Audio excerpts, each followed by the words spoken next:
ఆంధ్రప్రదేశ్కి అవినీతి లేని కొత్త రాజకీయాన్ని పరిచయం చేస్తున్న డిప్యూటీ సీఎం పవన్ కళ్యాణ్ గారికి జన్మదిన శుభాకాంక్షలు.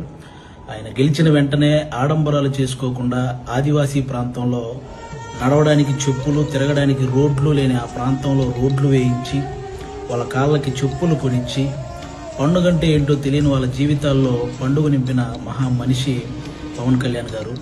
అలాగే ఆయన గెలుపు కోసం దేవుడికి పూజలు చేసిన ఒక ముసలావిడిని పార్టీ ఆఫీస్కి పిలిపించి ఆయనతో పాటు భోజనానికి కూర్చోబెట్టుకుని స్వయంగా ఆయనే వడ్డించి ఆవిడకు ఒక చీర పెట్టి చేతిలో డబ్బులు పెట్టి ఎప్పుడు ఏ అవసరం ఉన్నా నాకు చెప్పమ్మా అని చెప్పిన మంచి మనిషి పవన్ కళ్యాణ్ గారు.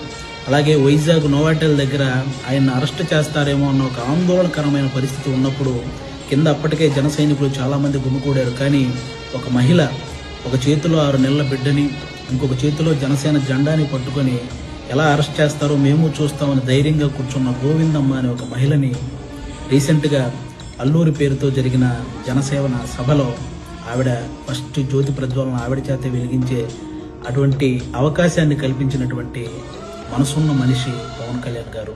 అలాగే ఆయనకు ఒక ఉప ముఖ్యమంత్రిగా ఆల్మోస్ట్ 2,10,000 జీతం వస్తుంది. కానీ ఒక్క రూపాయి కూడా ఆయన వాడుకోకుండా ఎవరైతే పిఠాపురంలో అనాథ పిల్లలు ఉన్నారో వాళ్ళకి ప్రతి నెలా కూడా సహాయం చేస్తున్నటువంటి మంచి మనిషి పవన్ కళ్యాణ్ గారు. పంచాయతీ శాఖ తీసుకొని లాస్ట్ టైం వరదలు వచ్చినప్పుడు 400 పంచాయతీలకి ₹1,00,000 చొప్పున 4 కోట్ల సొంత డబ్బును విరాళంగా ఇచ్చిన వ్యక్తి. ఇప్పుడు ప్రతి పంచాయతీ కూడా రోడ్లు సమస్య కానీ అలాగే తాగునీటి సమస్య కానీ లేకుండా అభివృద్ధి చేసుకుంటూ వెళ్తున్న వ్యక్తి పవన్ కళ్యాణ్ గారు. అలాగే ఎవరైతే అది చేస్తాం ఇది చేస్తాం అనే బెదిరించే రౌడీ మూకలకి అలాగే అవినీతి చేస్తాం అనే రాజకీయ నాయకులకి వ్యతిరేకం తప్ప నార్మల్గా ఉన్న జనాలకు ఆయన ఎప్పుడు అందరినీ సమానంగా చూసే వ్యక్తిత్వం ఉన్న వ్యక్తి పవన్ కళ్యాణ్ గారు. మీరు చూసినట్లయితే ఎక్కడో శ్రీశైలం అడవుల దగ్గర చెంచులకు చెందిన ఒక యువకుడు శివ అనే యువకుడు కనీసం తన ఊరి సమస్యను చెప్పడానికి కూడా తరబడుతున్న ఆ యువకుడిని ఒక పెద్ద స్టేజ్ ఎక్కించి అనర్గళంగా మాట్లాడేంత కాన్ఫిడెన్స్ని అతనికి ఇచ్చినప్పుడు మీరు జై భీమ్ సినిమాలో సూర్య గారిది ఫిక్షనల్ పాత్ర అయితే పవన్ కళ్యాణ్ గారిది ఆ రోజు సభలో ఆయన పోషించింది రియల్ పాత్ర అన్నమాట. అలాగే ఎవరైతే కష్టపడ్డారో కార్యకర్తలు వాళ్ళలో నుంచే నాయకుడు పుట్టాలని త్రిశూల పథకం పేరుతో ఇప్పుడు వాళ్ళందరికీ కూడా వాళ్ళలో నుంచి నాయకులను తయారు చేసే ఒక కొత్త అధ్యాయానికి తెరలేపిన నాయకుడు పవన్ కళ్యాణ్ గారు. అలాగే సుగాలి ప్రీతి కేసు రాష్ట్రంలో ఏ రాజకీయ నాయకుడు టచ్ చేయడానికి కూడా ఆలోచించే కేసుని దేశం మొత్తం తెలిసేలా చేసింది పవన్ కళ్యాణ్ గారు. ఆవిడ ఆ కేసు కోసం కోర్టుల చుట్టూ తిరుగుతూ ఆర్థికంగా నలిగిపోయి ఉంటే ఆవిడకి ఆర్థికంగా మళ్ళీ బలం చేకూరేలాగా ఆవిడకి ఏ యాక్ట్ కింద అయితే అన్నీ వచ్చినాయో అవన్నీ సమకూరేలా చేసింది ఆ రోజు పవన్ కళ్యాణ్ గారు చేసిన ఒత్తిడి వల్లే.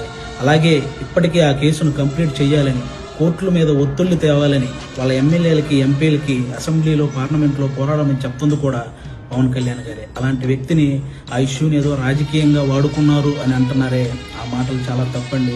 అలాంటి పాపపు మాటలు మాట్లాడితే ఆ చనిపోయిన చిన్న పాప కూడా అలాంటి వాళ్ళని క్షమించదు. కాబట్టి ఇది గుర్తుపెట్టుకోవాలని మనస్ఫూర్తిగా కోరుకుంటున్నాను. అలాగే ఏదైనా సరే ఆయన 2 చోట్ల ఓడిపోయినప్పుడు పొంగిపోలేదు. అలాగే నిలబడ్డ ప్రతి ఒక్కరిని గెలిపించుకున్నప్పుడు కూడా పొంగిపోలేదు. అప్పుడు కష్టాల్లో ఉన్న వాళ్ళని ఆదుకున్నాడు, ఇప్పుడు కష్టాల్లో ఉన్న వాళ్ళని ఆదుకుంటున్నాడు. ఆయనకి పదవులు ముఖ్యం కాదు, పని ముఖ్యం. అలాగే ఇప్పటి వరకు ఆయన సాధించిన దానికి గర్వం కానీ అలాగే అవతల వాళ్ళు సాధించేదానికి జలస్ ఫీలింగ్ కానీ లేని ఏకైక నాయకుడు కథానాయకుడు పవన్ కళ్యాణ్ గారు. ఆయన ఎప్పుడూ బాగుండాలని మనస్ఫూర్తిగా కోరుకుంటూ సినిమాల్లో ఆయన ఏ పొజిషన్లో ఉన్నాడో నాకు తెలియదు కానీ రాజకీయాల్లో మాత్రం నంబర్ 1 పొజిషన్లో ఉన్నాడు. Once again many more happy returns of the day Pawan Kalyan గారు. Thank you.